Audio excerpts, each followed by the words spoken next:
In this video, I will discuss an easy way to draw resonance structure by recognizing some of the common pattern.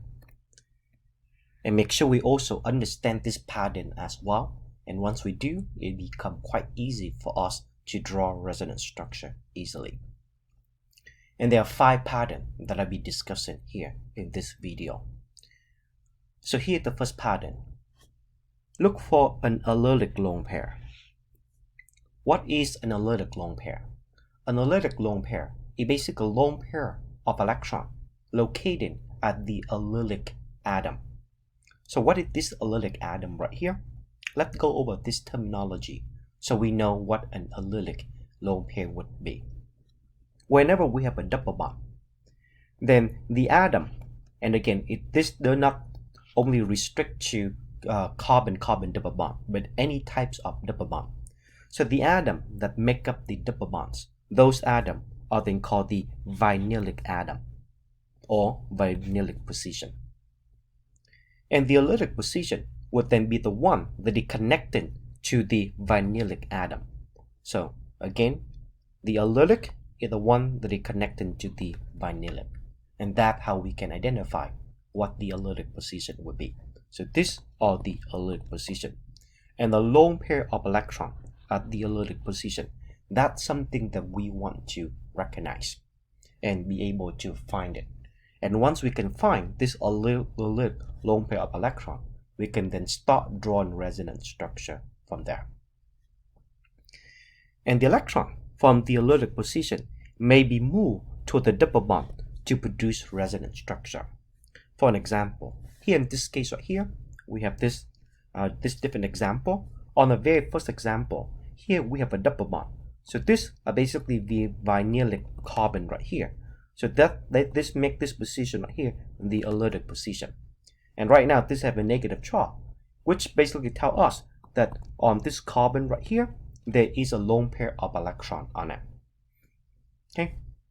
And again, it is really important that we recognize this lone pair of electron because the formal charge of this carbon right here is negative. And if we to review, when it comes down to the bonding pattern of the carbon, when carbon has 2 hydrogen and a lone pair of electron, that when it is negative. So the fact that this is negative and 2 hydrogen in here tell us that they have a lone pair of electron on it. And now we do have an allylic lone pair, and we can then start taking this allylic lone pair right here and move this to the bond to produce a double bond. And again, so this is a pattern where we take a lone pair from atom into bond. So atom into bond to produce the pi bond. And now we cannot stop at this step right here because this carbon would now be exceeded octet, right? And please remember that again, this carbon right here has a hydrogen on it. When we move this arrow or this electron over, we will now be exceeded octet for this carbon. So we cannot stop right here, but then we have to follow through with another step where we take in this pi electron between these 2 carbon and now donating this over to the other carbon. And following this arrow, the product that will be produced will then be the following. So now we have a double bond between these 2 carbon, and now on this carbon, it will have a lone pair of electron. So again, the bond pair electron between these 2 carbon has now become a lone pair on the carbon on the left. And that become a lone pair, and this carbon is gaining electron, so it will go from a neutral into negative, and that will be a formal charge. So that's how it is, recognizing the allylic lone pair. And when we have the allylic lone pair, we can then take it in to form a pi bond between the atom and then proceed with whatever step that is necessary. And another example is this one. So in this case right here, do we have an allylic lone pair? And the answer is yes. This oxygen right here is basically the allylic position. So this is connected to the vinylic position. And now this oxygen right here has 2 lone pair of electrons. So yes, we do have at least 1 allylic lone pair. And now we can do the same thing. Take this, donate it down. So again, from atom into bond to produce a pi bond. And that now exceeding octet for this carbon, so we now have to take the electron from bond to now atom. And follow this arrow, we will have the following.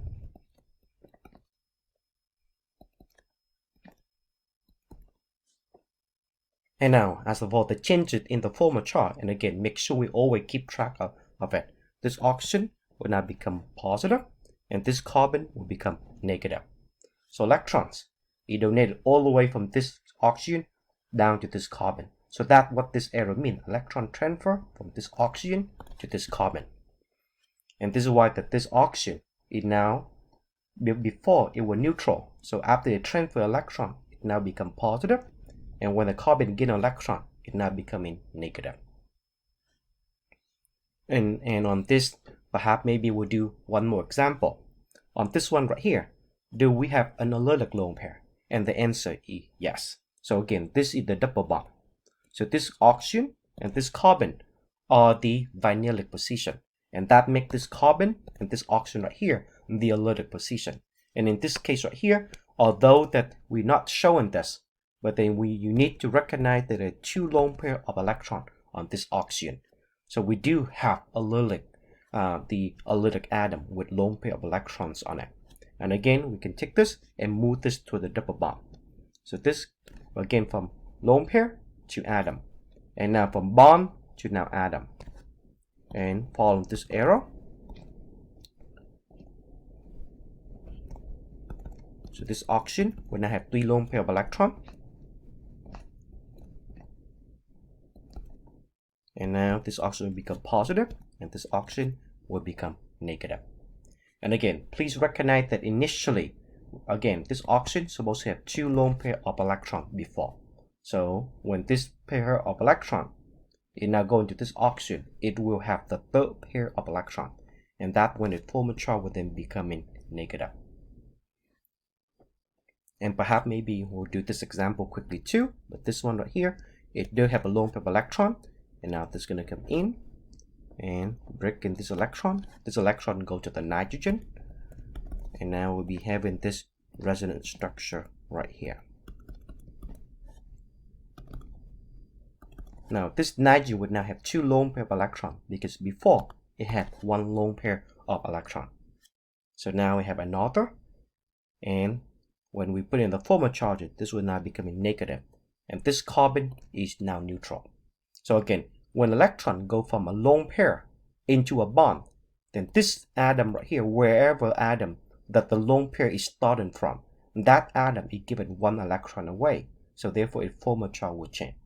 And again, when we take electron from a bond and give it to 1 atom, then the atom where the arrow is being pointed towards, that atom is gaining an electron and it has additional a new lone pair and gaining 1 electron in that process. And maybe lastly this one. So yes, we do have an allylic lone pair when we put in all of the lone pair. So there is an allylic lone pair on this nitrogen. And this is how we can draw that resonance structure.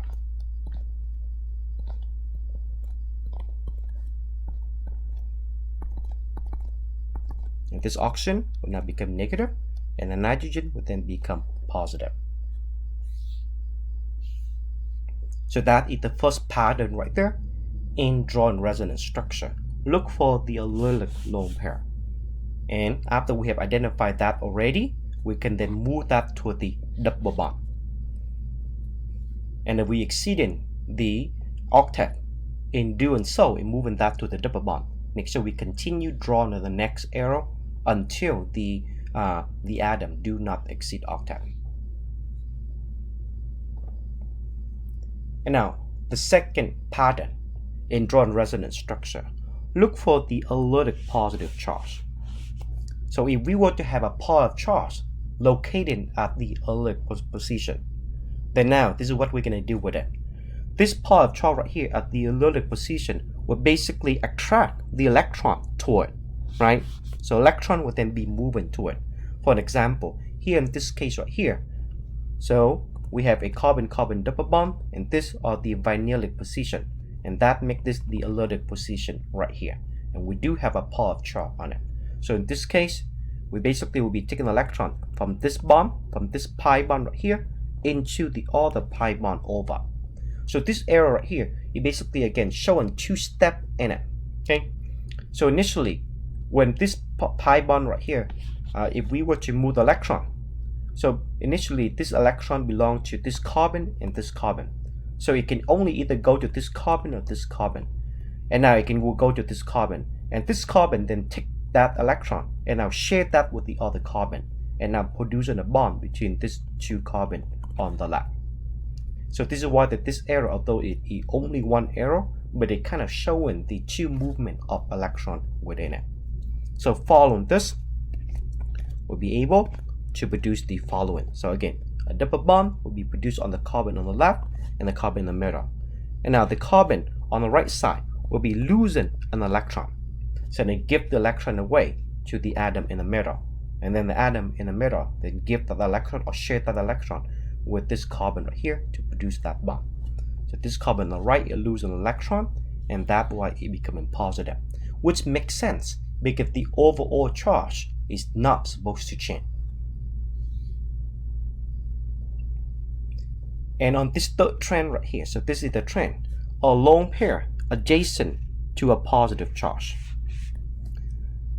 So what this means is the following. Whenever we have a lone pair of electrons that locate right next to it, or adjacent immediately right next to it, is a positive charge, then if that is the case right there, the lone pair will then be attracted to the positive charge and then forming a bond between the two atoms. For an example, here is one of that trend. So if we were to see something like this, we need to immediately recognize this trend. So we have lone pair of electron right here on this oxygen, and now so we have lone pair adjacent to a positive charge. So here is that positive charge, and here is that lone pair. So what will happen is that this positive charge right here will then attract electron, and that's why this electron right here will then be attracted to this positive charge, and now it will come in to form a bond between this oxygen and this carbon. That's the way how this carbon that is positive right here is gaining the electron. Okay, so it go from lone pair to now a bond. But this carbon is gaining an electron and the oxygen is giving an electron away. So following this arrow, we will have the following.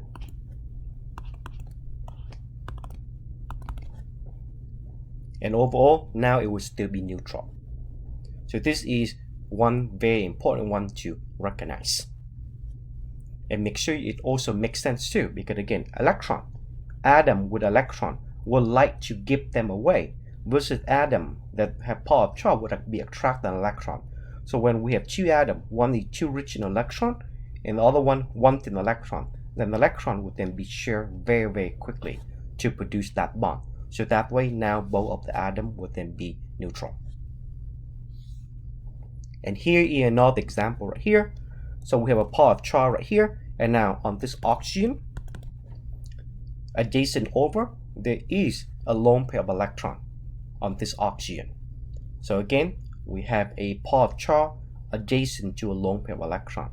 So the lone pair of electron will then be attracted to the positive charge, the atom with a positive charge, and that's how this carbon right here gains an electron from the oxygen because it is positive. And again, following this arrow, we will have the following. And now, as for the former charges, this oxygen was neutral before. When the electron be moved this way, this oxygen is losing an electron. So that's why we'll go from neutral to now positive. So do not forget to also correspond and follow through with your former charges. And this is the fourth pattern right here. A pi bond between two atoms of different electronegativity. Whenever we have a pi bond or a double bond between two atoms of different electronegativity, typically carbon oxygen and carbon nitrogen and so on, then the pi electron would be attracted or move toward the more electronegative atom, and that because of that tend to happen, therefore we'll be able to this will be another pattern of drawn resonance structure. For an example, here in this case right here, we have a pi bond between two atoms of different electronegativity. Carbon is 2.5, oxygen is 3.5. So the chain or the difference in electronegativity between them is big. And basically what this means is that because this oxygen right here is more electronegative, it is basically taking an electron away from this carbon. So that's why that now it's taking this pi electron right here. So the pi electron will be broken, and now the electron will then go to the oxygen.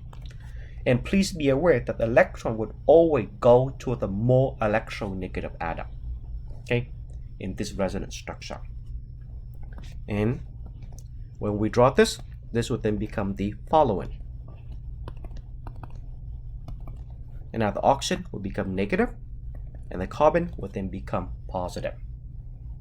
But then that's what we can do whenever we have a double bond between two atoms of different electronegativity. This is one way for us to draw resonance structure. Now, on this discussion right here, we have not mentioned about the stability between these two, which one is more stable. We'll discuss that in a little bit. But this is very stable, much more stable, so it tends to exist in this resonance structure right here. This is the less stable one, but then that is one that we can also draw a resonance structure as well. And lastly, the fifth pattern in drawing resonance structure, and this involves the conjugated pi bond in a enclosed ring. And typically speaking, this happens right here in benzene ring. And benzene are basically 6-member ring with 3 double bonds in them, in which that we can push all of the pi bond over by one position. So this means the following. We can take this pi bond. Right now it exists between these two carbon. We can push this over to the next one. And when we do that, we exceed an octet of this carbon. So therefore we have to now push this over. And when we do that, we now exceed an electron octet for this carbon. So therefore we have to push this over. And now that would then, this carbon right here, after the electron has been transferred down here, this carbon doesn't have an octet electron. So that's why this come over. It will now go back to octet again. So basically everything has been shifted over by 1. And now we have the double bond right there, and right there. So in summary, these are the 5 patterns of drawn resonance structure. So it's really important that you recognize them and understand what happened in each of this era, and being able to draw resonance structure using this pattern right here. So this show you how to identify them, and here will be the error example of what we need to do. So in the case of the Allylic lone pair, you need to use up to 2 curve error. With the Allylic power of CHA, only 1 curve error, and 1 for this, 1 for this, and then 3 for the pi system.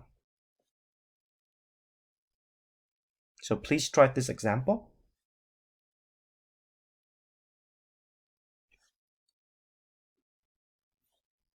And now perhaps maybe let's go over one of it. So on A, so here in this case right here, what pattern do we recognize right now? So in this case right here, we have a pi bond between 2 atoms of variant of different electronegativity, right? So therefore we recognize that would be one pattern, and now we can draw something like that. And follow the arrow that we drew, and again, so this would be this pattern right here. We only use 1 arrow, okay? And now the structure, the result structure would become as follows. So nothing changed right here, so keep that remain the same. And now the oxygen would then now have 3 lone pair of electrons. And again, 3 because initially it has 2 that we didn't draw out. And this oxygen would then become negative, and now the carbon would then become positive. Okay, so that would be one of the resonance structure that will be produced. And after we have drew this structure already, now we recognize a new pattern, right? And the new pattern is now we're having an allylic cation. So this cation right here is located at the allylic position because the vinylic or the double bond are over here. So now this gives rise to a new pattern right here that we recognize. So therefore we will be continuing to draw the next resonance structure. And when this happens, a little part of chart, then we can see the electron will be attracted over, and we'll be using one curved arrow to do this. And that's how that would be. And make sure again you start the arrow right in the middle of the bond to show that the bond pair electron that make up this bond right here, it now been moved over. And this will then produce the following. So again, nothing is changing here. So keep this remaining the same. And now this will then produce a double bond right here. And now the former charge of the carbon on the right, this will now become partially positive because it loses electron in this process.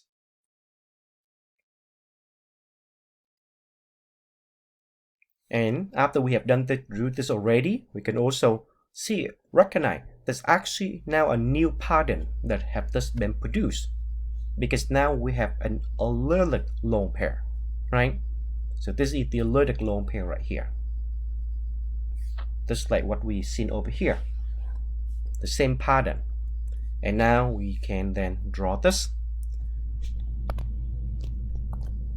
by taking this electron, move this down from, again, atom to bond, and now from bond to atom over here, producing the next resonance structure.